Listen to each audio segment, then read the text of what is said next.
Hello bankers, कैसे हैं आप लोग। तो दोस्तों आई होप आप सभी की प्रिपरेशन अच्छी चल रही हो, मेरी भी अच्छी चल रही है। ठीक है दोस्तों जैसे कि आपने टाइटल पढ़ा होगा कि हमारा मतलब आज हम बात करेंगे रीजनिंग की स्पीड को इम्प्रूव कैसे करें। ठीक है, मैं साफ साफ बता दूं कि मैं जो आज बताऊंगा वो अपने एक्सपीरियंस के तौर पे बताऊंगा। ठीक है, मैंने जो ऑब्जर्व किया है, मतलब जो मैं तैयारी के समय मैं जिस चीज़ से इम्प्रूव कर सकता था और जिन ट्रिकों को मैं यूज़ करता हूँ उस बारे में बताऊँगा। यूट्यूब पे क्या बता रखा है मुझे नहीं पता, क्योंकि मैं देखता हूँ तो मुझे ज़्यादा कुछ खास लगता नहीं। बोलो बस ये कहते हैं प्रैक्टिस करो प्रैक्टिस करो, और मैं हर एक टॉपिक के बारे में एक एक चीज़ ट्रिक बताने की कोशिश करूँगा कि मैं हर एक टॉपिक में क्या क्या कोशिश करता हूँ जिससे टाइम हमारा बच सके। ठीक है, इस बारे में बात करने जा रहा हूँ। चलिए फिर, आई होप आपको वीडियो अच्छी लगेगी, देखते रहिए। तो पहले मैं अल्फा न्यूमेरिक और कोडिंग डिकोडिंग की बात करूँगा, क्योंकि अल्फा न्यूमेरिक और कोडिंग डिकोडिंग आपस में समझो मिले हुए रहते हैं, क्योंकि इन दोनों में अल्फ़ाबेट का यूज़ होता है। ठीक है, तो यहाँ पे कोडिंग डिकोडिंग में लिख लेता हूँ।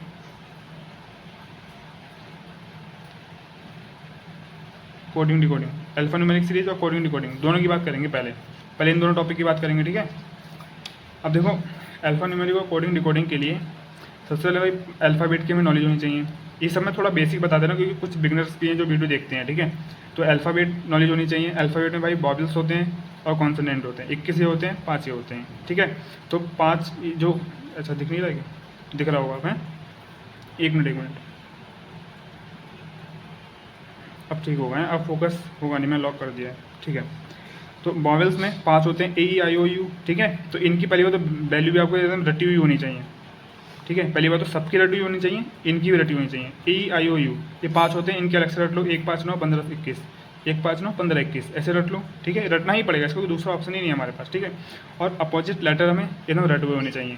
यहाँ पे मैं कुछ ट्रिक लिख दी है, अगर आपको स्क्रीनशॉट लेना है तो आप ले सकते हैं, मैं थोड़ा रोक रखा है। ठीक है, तो AZ A to Z, BY by, CX cracks, DW dew, और मैं FU फ्यू कुछ होता नहीं है, मैंने पता कि ड्यू से बस रिदम बनाने के लिए फ्यू बना दिया। अब मुझे याद रहेगा, हमें बस याद करना है। ठीक है, किस तरीके से याद करें ये मतलब नहीं रखता है, ये मायने भी नहीं रखता है। तो ड्यू फ्यू तो ऐसे याद हो जाएगा, DW ड्यू, FU फ्यू। ठीक है, EB cars, GT grand road. ठीक है, grand truck road. HS handsome. IR international relationship, मैंने इंटरनेशनल रिलेशनशिप इसलिए करा है क्योंकि सब्जेक्ट मैंने पढ़ा है, तो मेरे दिमाग में ये रहता है IR से, क्योंकि इसको शॉर्टकट में IR बोलते हैं। तो आपके दिमाग में कुछ और है तो वो आप कर लेना। JQ जंगल क्यून, KP काला पानी, LO लव, MN मैन। ठीक है, देखो इन्हें देख के जो आपके दिमाग में आता है वो अपने हिसाब से ट्रिक बना लो, जरूरी नहीं है आप यही देखो। ठीक है, किसी और की देखो, अपनी भी बना सकते हो। ठीक है, इसमें 2-3 मैंने अपने भी चेक करे हैं। ये आपको एकदम रटे हुए होने चाहिए अगर स्पीड इंप्रूव करनी है तो। ठीक है, और इनकी भाई देखो नंबर वैल्यू, जितने भी अल्फ़ाबेट्स हैं 26 से 26, इनकी नंबर वैल्यू आपको एकदम रटी हुई होनी चाहिए, मुँह जबानी है बिल्कुल। ठीक है, तो इनकी कुछ ट्रिक मैं यहाँ पे लिख रखी है, जैसे ई ज्योति, तो इसकी 5 10 15 20 25 से 5 का पहाड़ा है। ई ज्योति याद कर लो, 5 का पहाड़ा याद कर लो, इनकी ट्रिक आपको नंबर वैल्यू भी याद हो जाएगी। फिर यहाँ पे क्या है, DHL PTX, इनका यहाँ पे 4 का पहाड़ा पढ़ना है, 4 8 12 16 20 24। ठीक है, फिर अगला क्या है, CFI LOR UX, ऐसे रट लो इसको। यहाँ पे 3 का पहाड़ा पढ़ना है, तो इससे कुछ आपको 14-15 इससे यहाँ से याद हो जाएंगे और बाकी आप रट लेना। ठीक है, क्योंकि भाई देखो ये चीज़ें रटने वाली होती हैं और इनके बिना रीजनिंग अधूरी है। ठीक है, कोडिंग रिकॉर्डिंग तो प्री वाली भले आप कर लो इनके बिना। ठीक है, इनकी ये वैल्यू याद करे बिना, लेकिन मेंस वाली नहीं कर पाओगे आप, क्योंकि मेंस वाले में आपको जो कोड करने के लिए देता है ना कि सिंबल किससे डिकोड होगा और ये नंबर किससे डिकोड होगा, उसके लिए वैल्यू भाई पता होनी चाहिए और ये अपोजिट आपको रटे हुए होने चाहिए, तभी आप डिकोड कर पाओगे। ठीक है, और पहली बात प्रैक्टिस भाई वो तो करनी ही करनी है, उसका कोई दूसरा रास्ता ही नहीं है। प्रैक्टिस देखो ये याद करके भी कुछ नहीं कर लोगे, अगर प्रैक्टिस नहीं करोगे तो ये याद करके क्या कर लोगे भाई, प्रैक्टिस करोगे तभी तो रिदम बनेगी, तभी तो आप रिकॉर्ड कर पाओगे ज़्यादा से ज़्यादा। ठीक है, तो रीजनिंग में भाई स्पीड बढ़ानी है तो पहली बात ये चीज़ें याद करो जो मैं बता रहा हूँ, और इस प्रैक्टिस बहुत ज़्यादा करनी है, बहुत ही ज़्यादा। ठीक है, और हर टॉपिक की मैं आगे ट्रिक बताऊँगा, उसको देख लेना, अभी बताऊँगा। ठीक है, और अल्फ़ा देखो ये जो मैंने अभी बताया ये सब चीज़ें ये काम आती हैं कोडिंग डिकोडिंग में। ठीक है, अल्फ़ा न्यूमेरिक में क्या काम आता है, अल्फ़ा न्यूमेरिक में काम आता है ये। अब आप कहोगे ये क्या है यार, आप ध्यान से देखो, AEIOQ यानी ये वॉवेल्स हैं, वॉवेल्स के एकदम अगले अक्षर कौन से हैं ये रट लो, वॉवेल्स के बिल्कुल पिछले अक्षर कौन से हैं ये रट लो। अभी कहोगे क्यों रटना है भाई, अभी बताऊंगा मैं। इसका एक एग्जांपल लेके आऊँगा एंड में, उस एग्जाम मतलब इस सवाल लेके आऊँगा तब बताऊँगा कि किस काम आता है। क्योंकि जो मैं सवाल लेके आऊँगा ना वो अल्फ़ा न्यूमेरिक में 5 क्वेश्चन आते हैं एक सेट में, और वो आता ही आता है एक सेट में, मोस्टली इससे एक क्वेश्चन आता है। अब वो होता है टाइम टेकिंग, और उस टाइम टेकिंग को कैसे हम कम समय में करें तो उसके लिए मैंने ट्रिक बना रखी है। ठीक है, उसको हम इस तरीके से कर सकते हैं। मैं अभी लास्ट में एग्जाम्पल के साथ करके बताऊँगा, ठीक है। अभी हम दूसरे टॉपिक के बारे में जान लेते हैं, ठीक है। अगले पेज पे मैं अगले पेज पलट के आता हूँ, ठीक है। हाँ भाई, तो मैंने वो अल्फान्यूमेरिक सीरीज और कोडिंग डिकोडिंग का बता दिया आपको, ठीक है। अल्फान्यूमेरिक सीरीज का वो एक लास्ट में ट्रिक बताई थी नोट वाली, उसमें लास्ट में एग्जांपल से बताऊंगा, तब समझ में आएगा, ऐसे समझ में नहीं आएगा, ठीक है। उसके लिए वेट करना। अब बात करते हैं ब्लड रिलेशन टॉपिक की। अब इसमें हम जल्दी कैसे कर सकते हैं भाई, ब्लड रिलेशन में क्वेश्चन आते हैं, हम कर लेते हैं, ईजिली हो जाते हैं सारे क्वेश्चन। बस जब ब्लड रिलेशन में सिस्टर इन लॉ और ब्रदर इन लॉ ये जब लिख के आ जाता है, वहीं पे हमारे दिमाग का भेजा ख़राब हो जाता है, ठीक है। मतलब समझो भेजा फ्राई हो जाता है। तो इसके लिए मैंने क्या कर रखा है, मैंने एकदम रट रखा है, वो चीज़ आपको बता दे रहा हूँ। सिस्टर इन लॉ का मतलब क्या है, 3 कंडीशन बन सकती हैं बस, इसके अलावा नहीं बनेंगी। सिस्टर इन लॉ 3 कंडीशन बनेंगी, इन चीज़ों को तीनों को रट लो। जैसे ही क्वेश्चन में सिस्टर इन लॉ आया, सिस्टर इन लॉ लिख के आया, समझ लो तुरंत तीनों कंडीशन सामने बना दी, 1 2 3। अब बाकी कंडीशन इन तीनों पे अप्लाई करते रहो, जैसे हम सेटिंग अरेंजमेंट में करते हैं, मतलब वो बना लेते हैं ना कि पॉसिबिलिटी बना लेते हैं हम, 1 2 पॉसिबिलिटी बना ली और अप्लाई करते हैं सारी चीज़ें। वैसे ये 3 पॉसिबिलिटी बना ली कि ये या तो ये हो सकती है सिस्टर इन लॉ, या तो ये क्योंकि वहाँ साफ साफ लिख के नहीं आता ना, ननद साली भाभी ये साफ साफ लिख के नहीं आता, वहाँ पे सिर्फ सिस्टर इन लॉ लिखा रहता है। जैसे कि एग्जाम्पल है SD की सिस्टर इन लॉ है, ऐसे लिख के आएगा वहाँ पे कहीं पे, तो हम 3 कंडीशन चुपचाप बना लेंगे, ठीक है। अब जैसे कि हम नॉर्मली क्या करते हैं, एक कंडीशन ये सोचते हैं हम, बनाते हैं, गलत हो जाता है। दूसरी कंडीशन सोचते हैं, बनाते हैं, गलत हो जाता है। फिर तीसरी हमारी जाके सही होती है, ठीक है भाई। वो तो तुक्का लग सकता है कि पहली कंडीशन लगाई, पहली कंडीशन सही हो गई, तुक्का लग सकता है ना, हर बार तुक्का नहीं लगेगा। तो उस तुक्के से बचने के लिए, और इसमें क्या गलत होने के चांस भी तो होते हैं और टाइम बर्बाद होता है हमारा, तो तीनों कंडीशन साफ तीनों सामने लिख लो, हमें तीनों पता है, और बाकी कंडीशन अप्लाई कर, तीनों पे अप्लाई करते रहो, जिस पे सारी कंडीशन अप्लाई हो जाए अच्छे से, वो हमारा आंसर। और गलत होने के चांस भी नहीं है, क्योंकि 3 कंडीशन बन सकती है, 3 कंडीशन हमने लगा दी, ठीक है। तो ये ट्रिक है। तो सिस्टर इन लॉ है, SD की सिस्टर इन लॉ है, क्या हो सकता है, या तो पति की बहन हो सकती है, ननद। देखो पति की बहन इसकी भाई SD की सिस्टर इन लॉ है, D की सिस्टर इन लॉ S है, तो ये रही हमारी। अब पत्नी की बहन भी हो सकती है, पत्नी की बहन भी हो सकती है। यहाँ पे ये जो माइनस है ना, ये लड़कियाँ हैं, और ये जो प्लस है लड़का है, ठीक है। तो ये पति की बहन बोला यहाँ पे, तो इसका पति और इसकी बहन, और यहाँ बोला पत्नी की बहन, तो इसकी पत्नी ये है, इसकी बहन, और फिर भाई की पत्नी भी हो सकती है, भाभी। तो ये रब दोनों भाई, इसकी पत्नी, सिस्टर इन लॉ, ठीक है। तो इन तीनों को रट लेना, जैसे आए तीनों कंडीशन लगाओ, जल्दी हो जाएगा ये। मैं इसे अपनाता हूँ और जल्दी होता भी है, ठीक है। फिर दूसरी कंडीशन क्या आती है, सिस्टर ब्रदर इन लॉ। मान लो SD का ब्रदर इन लॉ है, जैसे एक सवाल आया वैसे मेरा दिमाग खराब हो जाता है। इसमें 4 कंडीशन बनती हैं, तो ये चारों जैसे ही ये लिख के आया तुरंत चारों कंडीशन बना ली, ठीक है। देखो जो छोटे छोटे क्वेश्चन होते हैं प्री वाले, उसमें हो सकता है आपको 1 ही 2 कंडीशन से हो जाए, लेकिन जो मेंस लेवल के आते हैं भाई, उसमें दिमाग खराब हो जाता है, ठीक है। तो उसमें चारों कंडीशन चुपचाप बना ली, ठीक है। बना के सारी जो बाकी की कंडीशनें होती हैं वो इन पे चारों पे अप्लाई करते रहे, जिस पे सही से फिट हो गई, बस वो हमारा आंसर हो गया। इसमें दिमाग पर प्रेशर नहीं पड़ता कि हम कुछ कंडीशन दिमाग में सोच के चलते हैं, पॉसिबिलिटी वो नहीं सोचनी पड़ेगी, चारों सामने है हमारी और रटी हुई हैं, गलत होने का चांस ही नहीं है, ठीक है। तो इसमें 4 कंडीशन कौन सी हो सकती हैं, पति का भाई या तो जेठ या देवर, वो ब्रदर इन लॉ होगा। पत्नी का भाई तो वो साला होगा। भाई का पति, वो बहन का पति, जीजा। अब जीजा वाली 2 कंडीशन बनती है, बहन का पति, यानी अब वो बहन भाई की भी बहन हो सकती है और बहन की भी बहन हो सकती है ना। जीजा तो 2 टाइप से हो सकता है, बहन का पति हो सकता है, लेकिन वो जो बहन है वो किसी भाई की भी तो बहन हो सकती है, और जो बहन है वो किसी बहन की, मतलब लड़की की भी बहन हो सकती है ना। इसलिए 2 कंडीशन इसमें आ जाती है, इसमें 1 कंडीशन बढ़ जाती है बस इसमें। तो ये चारों कंडीशन रट लेना, और जैसे ही ब्रदर इन लॉ आए भाई चारों कंडीशन लिख के और सारी अप्लाई कर लेना, ठीक है। बस जल्दी हो जाएगा। ये मैंने एब्जॉर्व करी है एज अ स्टूडेंट, मैं खुद करी है, जल्दी होता है, वही मैं आपको बता रहा हूँ, ठीक है। अब आते हैं नेक्स्ट टॉपिक। इसको यार, इसका तो सही प्रोनाउंसिएशन में कभी कर ही नहीं पाता हूँ। सिलोजिज्म बोलते हैं, ऐसे कुछ बोलते हैं, ठीक है।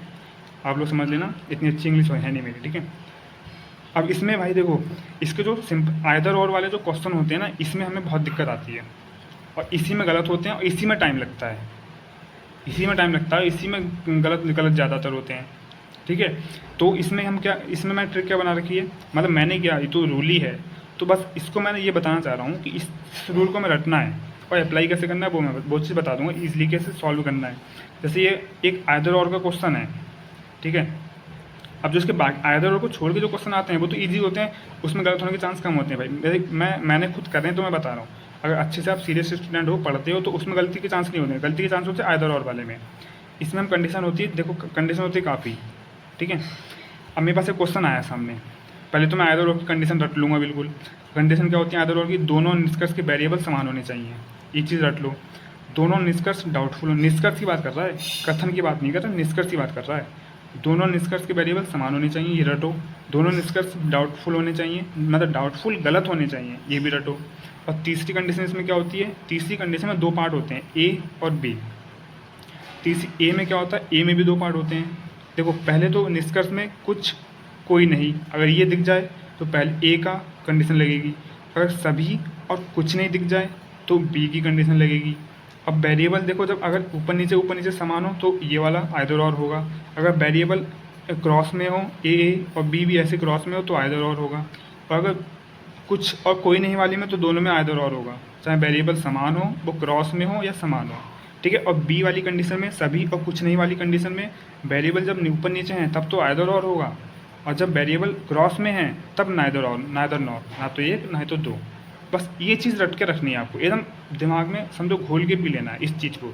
ये चीज़ जब रटी रहेगी ना तो हम सवाल कैसे करेंगे। देखो जैसे सवाल आया, सबसे पहले निष्कर्ष देखे, निष्कर्ष देखते ही हमें पता चल गया ये आइदर और का क्वेश्चन बन सकता है। कैसे, कुछ कोई नहीं, कुछ कोई नहीं, अभी रटाया मैंने आपको यहाँ पे, ये चीज़ रटी हुई है।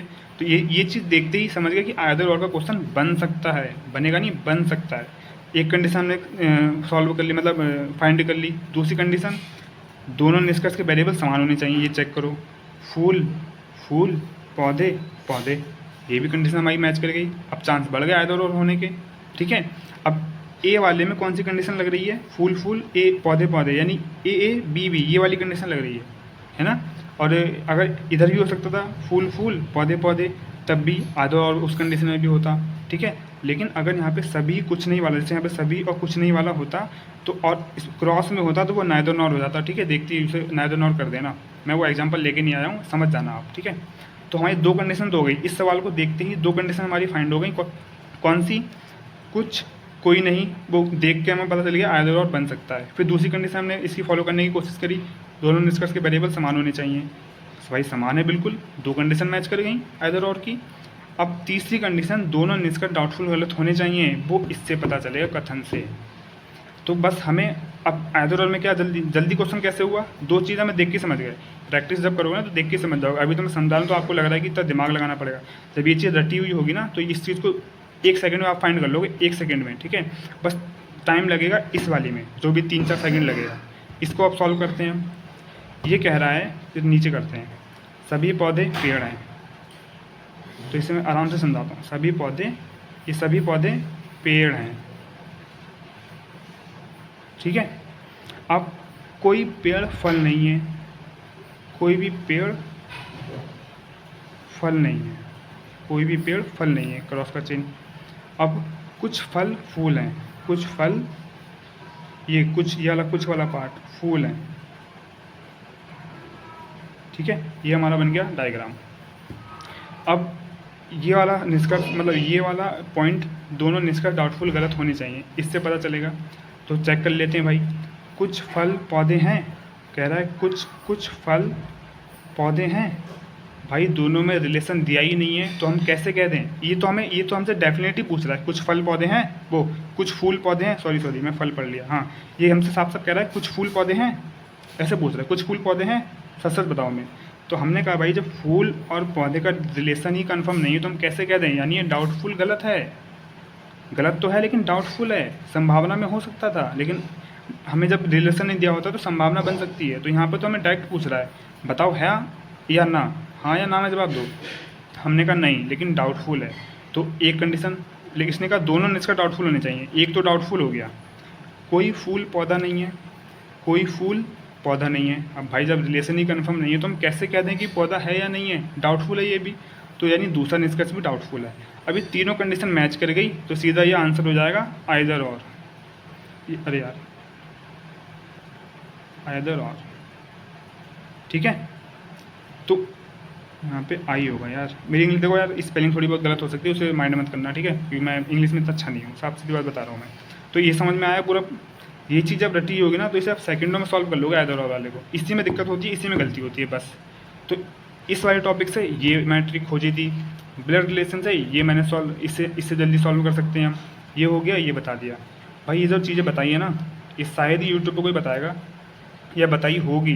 मैं भाई सारी वीडियो देखी नहीं इस बारे में, तो मैं कंफर्म नहीं कह सकता, लेकिन मुझे शायद ही लगता है कोई बताएगा, क्योंकि भाई ये मैंने पर्सनली एक्सपीरियंस करी है, पर्सनली इन सब चीज़ों को बनाया है। इसको बनाया और इसको बनाया, फिर मैं रटा है इन सब चीज़ों को, फिर मैंने देखा कि जल्दी हुआ है भाई इन सब चीज़ें, तब मैं लेके आया हूँ ये वीडियो। ठीक है, तो ये चीज़ मैं पर्सनली वो करी है मैंने, तो मुझे मालूम है इन सब छोटी छोटी चीज़ों से भाई स्पीड बढ़ती है। ठीक है, आप लोग करके देखना, इन सब चीज़ों को यूज़ करके देखना। ठीक है, नोट कर लेना, अच्छे से याद कर लेना। अब मैंने देखो इनइक्वालिटी है, उसमें कुछ बताने वाला नहीं, ईजी टॉपिक है वो, और कुछ जो टॉपिक है उसमें बताने हैं वो सब, मतलब उनमें कोई ट्रिक तो मेरे से तो नहीं लगी भाई, तो मैं नहीं खोज पाया। जिनमें मेरे को खोज पाया ट्रिक, वो मैं आपको बता दी। अब जैसे कि मशीन इनपुट है, वो तो भाई मेंस का टॉपिक है।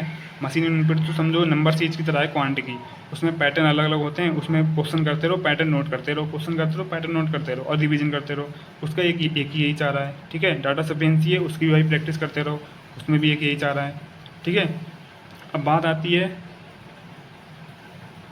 Puzzle and sitting arrangement. तो भाई इन दोनों में देखो मैं क्या करता हूँ, वैसे तो इन दोनों पे एक अलग से वीडियो आनी चाहिए कोई एग्जाम्पल के साथ, तब समझ में आएगा, तभी मैं थोड़ा सा बता देता हूँ।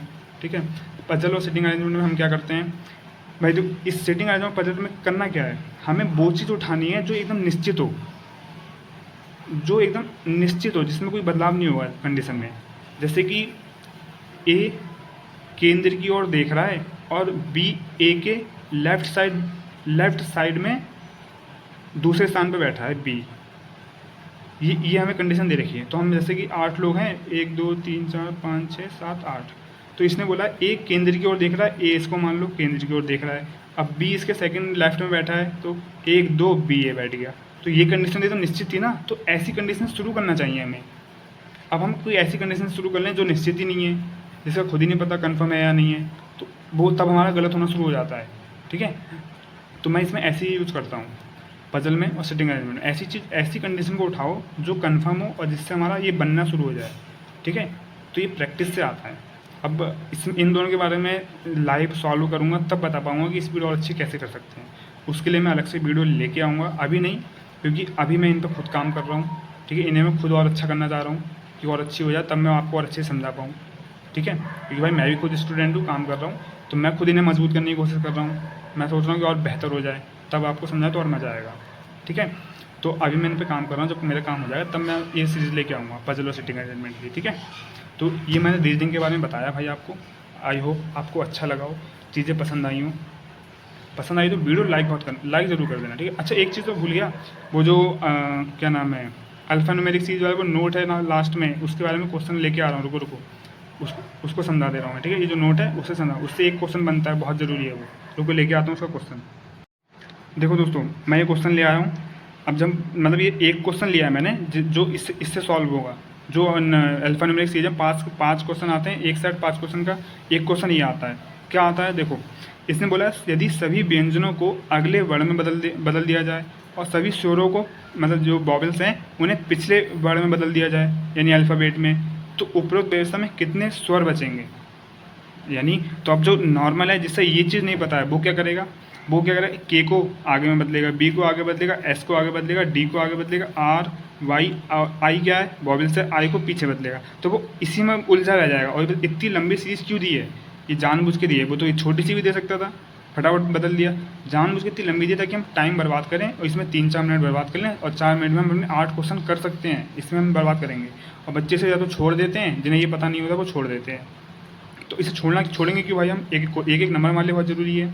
तो ये चीज़ क्या थी, देखो AEIOU, हमें देखो जब एक चीज़ हमेशा याद रखना, जब बोले कि स्वरों को अपने पिछले या फिर अगले, मतलब सॉरी उल्टा बोल रहा हूँ, पिछले या फिर अगले अक्षर में बदलना हो, अल्फ़ाबेट में बदलना हो, तो सारे के सारे वॉवेल्स कॉन्सोनेंट बन जाते हैं।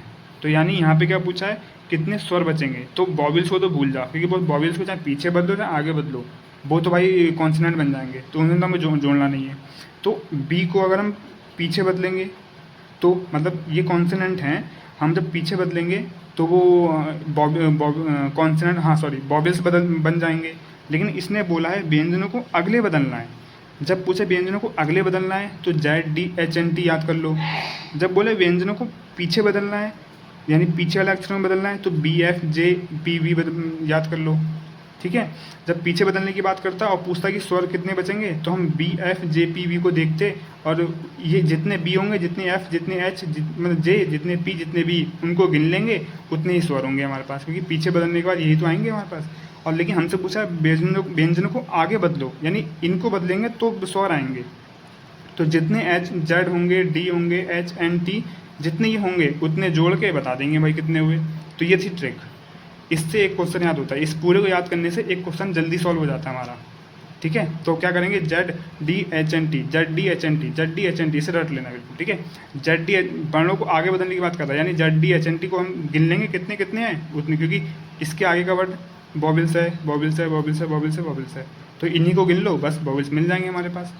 तो क्या गिनना हमें, ZDHNT, D एक, H, फिर D, T भी था, Z भी था, फिर H था, ये रहा H, ये रहा H, ये रहा H, 1 2 3 4 5 6 7 8 9, 9 ऑप्शन में देखो, 7 नहीं, 5 नहीं, 6 नहीं, 9 नहीं, 7 से अधिक, ये हमारा आंसर हो गया। लगे 5-6 सेकंड लगे हमारे, 5 सेकंड भी नहीं लगे होंगे मेरे ख्याल से, बस इन्हें गिनना है। अब जो सवाल यहाँ पे 3-4 मिनट लिया था उसे 5 सेकंड में कर दिया लो, बस इसकी वजह से। सोचो कितना इंपॉर्टेंट है ये भाई, मोस्ट इंपॉर्टेंट है ये। ठीक है भाई, इसे इन सब चीज़ों को वही बताएगा जिसने सच में मेहनत करी है और सीरियसली पढ़ा है, जो मैंने आज बताया है आपको। ठीक है, तो भाई देखो, मैंने सारी चीज़ें बता दी जितना मैंने एक्सपीरियंस करा। अब मैं कोई टीचर तो है नहीं जो इससे भी अच्छा बता सकूँ, और मैंने भाई यूट्यूब पर देखा है टीचर भी इतने डीपली नहीं बताते हैं यार। ठीक है, मैंने जो देखा है मैंने बताया है। ठीक है, तो भाई मेहनत लगी वीडियो बनाने में, अच्छी लगी हो तो लाइक ज़रूर कर देना भाई, और शेयर कर देना अपने दोस्तों के पास जो बैंकिंग की तैयारी कर रहे हैं या फिर SSC सीजल जिसकी भी तैयारी करें, जो रीजनिंग में इंप्रूव स्पीड बढ़ाना चाहते हैं। ठीक है भाई, आज की वीडियो में इतना ही।